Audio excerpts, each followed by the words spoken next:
नमस्कार दोस्तों। आज हम एक बहुत ही इंटरेस्टिंग टॉपिक के बारे में डिस्कस करेंगे जो कि है भृगु पॉइंट।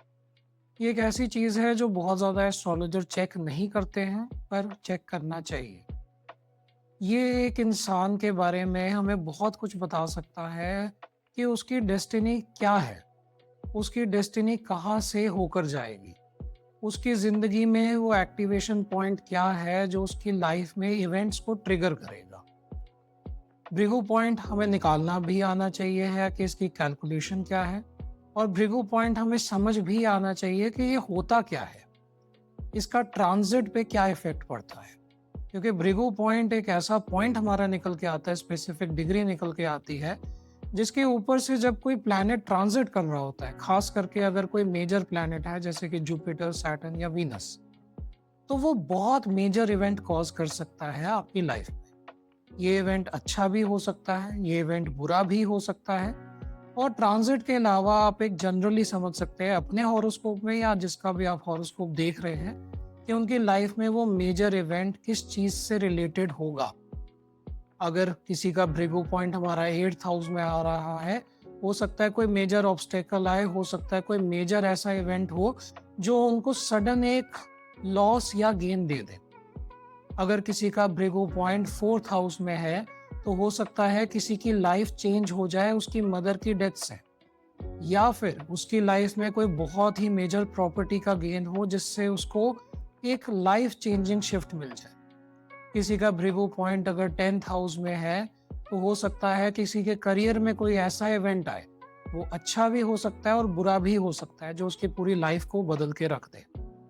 ये डिपेंड करेगा कि आपका कौन सा प्लैनेट ट्रांजिट कर रहा है, ये डिपेंड करेगा कि कौन सी राशि है जहाँ पे भृगु पॉइंट है।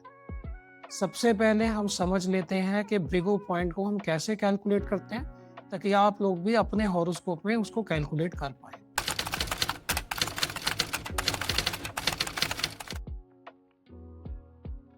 तो दोस्तों, इस टाइम पे आप लोगों को मेरी स्क्रीन दिख रही होगी। इसके अंदर हम एक हॉरोस्कोप बना लेते हैं। भृगु पॉइंट के लिए हमें वैसे सिर्फ मून और राहु, ये दो प्लैनेट ही चाहिए होते हैं। हम यहाँ पे जेमिनाई असेंडेंट की कुंडली बना लेते हैं। यहाँ पे हमारा 7 नंबर, 8, 9, 10, 11, 12, 1 और 2। यहाँ पे हम इसके ऊपर लिख लेते हैं D1। ये D1 चार्ट है, हमें बिल्कुल क्लैरिफाई कर देना चाहिए। और यहाँ पे हम सबसे पहले मून और राहु को ही ले लेते हैं। हम एज्यूम कर लेते हैं कि मून हमारा यहाँ पे बैठा है और राहु जो है हमारा यहाँ पे बैठा है, केतु हमारा लगन में बैठा है। सबसे ज्यादा इंपॉर्टेंट हमारे मून और राहु है अगर हमें भृगु पॉइंट को कैलकुलेट करना है। तो हम पहले कैलकुलेशन करते हैं, जहां पे जाके भृगु पॉइंट बैठेगा उसके हिसाब से हम उस प्लैनेट को भी इस कुंडली में बिठा देंगे। अब हम सबसे पहले कैलकुलेट करने के लिए क्या करेंगे, हमें चाहिए है मून का लॉन्गिट्यूड और ऐसे ही हमें राहु का भी लॉन्गिट्यूड चाहिए है। अब मून हमारा यहाँ पे कहाँ पे है, वो 5 साइन पास कर चुका है, छठे साइन में है, 5 साइन को क्रॉस कर चुका है। और यहाँ पे हम ले लेते हैं 14 डिग्री और 25 मिनट पे। यहाँ पे 14 डिग्री और 25 मिनट। सिमिलरली अब हम राहु का लिखते हैं कि वो 8 साइन क्रॉस कर चुका है, 9वें साइन में बैठा है। और डिग्री हम इसकी इनिशियल ले लेते हैं कि इसकी 4 डिग्री और सिर्फ 12 मिनट पे ये है। तो हमें करना क्या है, यहाँ पे सबसे पहले हमें इन दोनों का डिफरेंस निकालना है। हम इसमें से इसको माइनस करेंगे, मून में से राहु को। यहाँ पे मैं मेंशन कर देता हूँ मून माइनस राहु, ये हमारा स्टेप 1 है। जब हम मून में से राहु को निकालेंगे, यहाँ पे डायरेक्टली नहीं माइनस हो सकता, तो हम इसको 5 की जगह यहाँ पे इसमें 12 प्लस कर देंगे जो कि 17 हो जाएगा। 25 में से जब हम 12 निकालेंगे 13 आ जाएगा, यहाँ पे 10 आ जाएगा। यहाँ पे हमारा 17 में से जब 8 निकलेगा तो 9 साइन आ जाएंगे। ये हमारा इनिशियल एक कैलकुलेशन हो गई। सेकेंड हमारा पॉइंट है कि सेकेंड पॉइंट में हम इसको 2 से डिवाइड कर देंगे, यानी कि डिवाइड बाय 2। जब हम इसको 2 से डिवाइड करेंगे तो हमारा क्या आएगा, हमारा 4 साइन हो जाएगा प्लस 15 डिग्री और आएगा। 15 डिग्री हम इसमें ऐड कर देंगे। इसको जब 2 से डिवाइड करेंगे तो हमारा 5 डिग्री आएगा। 15 डिग्री हमारा इसमें ऐड होगा तो 20 डिग्री हो जाएगा। 13 को जब हम करेंगे, हाफ करेंगे, तो हमारा यहाँ पे 6.5 आएगा। हम इसको 7 लिख लेते हैं। मैं आपको कैलकुलेशन के लिए समझा भी देता हूँ, क्योंकि कुछ सॉफ्टवेयर में भृगु पॉइंट नहीं आता है, जगन्नाथपुरा में आता है, मगर जिसमें नहीं आता है उसके लिए मैं आपको कैलकुलेशन थोड़ी समझा देता हूँ। अगर आप कभी भी डिवाइड कर रहे हैं साइन को, अगर आप डिवाइड करते हैं 12 साइन को, तो आपका डिवाइडेड बाय 2 6 साइन हो जाएगा। मगर अगर आप 11 साइन को डिवाइड कर रहे हैं, ऑड साइन को डिवाइड कर रहे हैं, तो यहाँ पे हमारा 5.5 साइन आता है, जिसको हम 5 साइन, यहाँ पे हम 5 साइन और 15 डिग्री लिख सकते हैं। तो ये आपको ध्यान रखना है, 5 साइन 15 डिग्री यानी कि 5.5, 0.5 को हम 15 डिग्री लिख सकते हैं। तो यहाँ पे मैंने क्या करा, यहाँ पे मैंने 5 साइन 15 डिग्री लिया। उसके बाद हमें 10 को भी 2 से डिवाइड करना है। जब हम 10 को 2 से करेंगे तो 5 डिग्री आएगा, 15 डिग्री वहां से जुड़ के हमारा 20 डिग्री होगा। इसमें कन्वर्जन आपको याद रखनी है कि 30 डिग्री मिलके एक साइन बना देते हैं, आपके 60 जो मिनट होते हैं वो मिलके 1 डिग्री बना देते हैं। ये कैलकुलेशन आपको याद रखनी है। अब यहाँ पे हमारा सेकंड स्टेप पूरा हो गया। अब हमने इसको ऐड कर देना है राहु में ही, यानी कि यहाँ पे हम राहु का लिखेंगे और यहाँ पे हम तीसरा स्टेप लिख देते हैं ऐड टू राहु।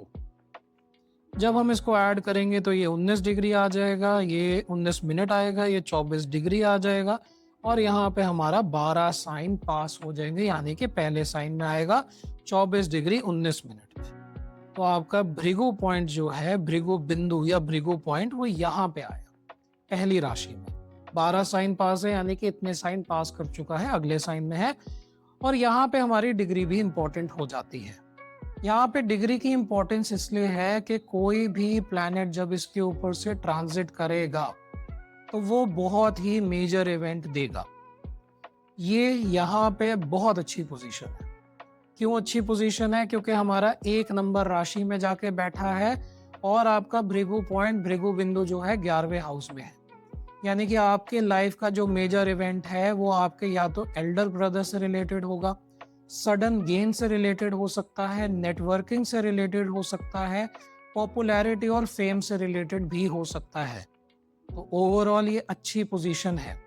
दूसरा आपने क्या देखना है, 1 नंबर राशि।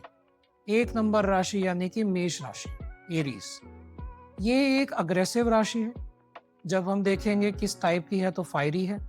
जब हम देखेंगे कि इसकी नेचर क्या है तो अग्रेसिव नेचर है। तो ये बहुत एक ड्रास्टिक और एकदम से रिजल्ट आपको देती है।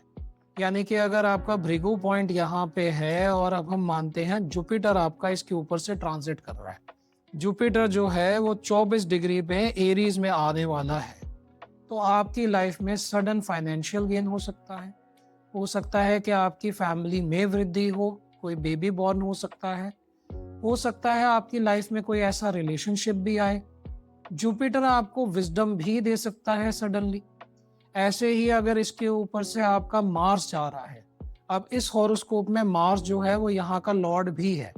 सपोज करिए मार्स आपका यहाँ पे बैठा है 4th हाउस में, तो लॉर्ड 4th हाउस में बैठा है, ट्रांजिट कर रहा है उसके ऊपर से, तो आपको सडन प्रॉपर्टी भी दिलवा सकता है।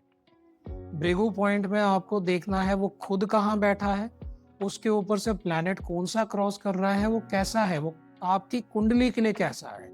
ये नहीं सोचना है कि राहु है तो बुरा ही है, सैटर्न है तो बुरा ही है। हो सकता है सैटर्न ऊपर से क्रॉस कर रहा हो पर बहुत ही ऑस्पिशियस हो आपके हॉरोस्कोप के लिए। ये देखना है जो प्लैनेट क्रॉस कर रहा है उसकी खुद की लॉर्डशिप क्या है, वो आपके हॉरोस्कोप में कौन से हाउसेस को रूल करता है। यहाँ पे आपकी जॉब को रूल कर रहा है, प्रॉपर्टी में बैठा है, यहाँ पे जा रहा है। हो सकता है आप अपनी जॉब से पैसे इकट्ठे करके प्रॉपर्टी ले और वो आपके लिए लाइफ चेंजिंग इवेंट हो सकता है यहाँ पे सैटर्न जो है वो यहाँ पे बैठा हो, तो आपके करियर में सडन एक लेकर आ सकता है, चेंज लेकर आ सकता है, जो अच्छा भी हो सकता है और बुरा भी हो सकता है। भृगु पॉइंट बहुत ही एडवांस चीज है, बहुत ही इंपॉर्टेंट चीज है। आप लोगों को कैलकुलेट भी करना आना चाहिए, जो मैंने आपको सिखाया। आपको उसका मीनिंग भी समझ आना चाहिए कि आपके हॉरोस्कोप में कहाँ पे बैठा है, क्या सिग्निफाई कर रहा है, और इसमें आपको ट्रांजिट देखना आना चाहिए। यानी कि आज की प्लैनेटरी पोजीशन क्या है, अभी प्लैनेट जो ट्रांजिट कर रहे हैं वो क्या कह रहे हैं, कौन सी राशि में बैठे हैं। फिर आप देखिए कि आपका भृगु पॉइंट कब ट्रांजिट कर रहा है, आपका कोई प्लैनेट उसके ऊपर से कब निकल रहा है। तो वो आपकी लाइफ में एक इम्पॉर्टेंट इवेंट होगा, उसके लिए प्रिपेयर्ड रहिए। जिन लोगों के प्लैनेट उसके ऊपर से क्रॉस कर चुके हैं, खास करके जुपिटर, सैटर्न, वीनस, सन, मार्स, वो अपना देख भी सकते हैं क्या उस टाइम में कुछ इम्पोर्टेंट इवेंट हुआ, खास करके जुपिटर और सैटर्न के टाइम पे। तो आप अपने हॉरोस्कोप में कैलकुलेट करके उसको चेक कर सकते हैं। इस वीडियो के लिए इतना ही दोस्तों, धन्यवाद। अगर आपको हमारा वीडियो पसंद आया तो आप वीडियो को लाइक कर सकते हैं, चैनल को सब्सक्राइब कर सकते हैं और हमें डिफरेंट सोशल मीडिया प्लेटफॉर्म पे फॉलो भी कर सकते हैं।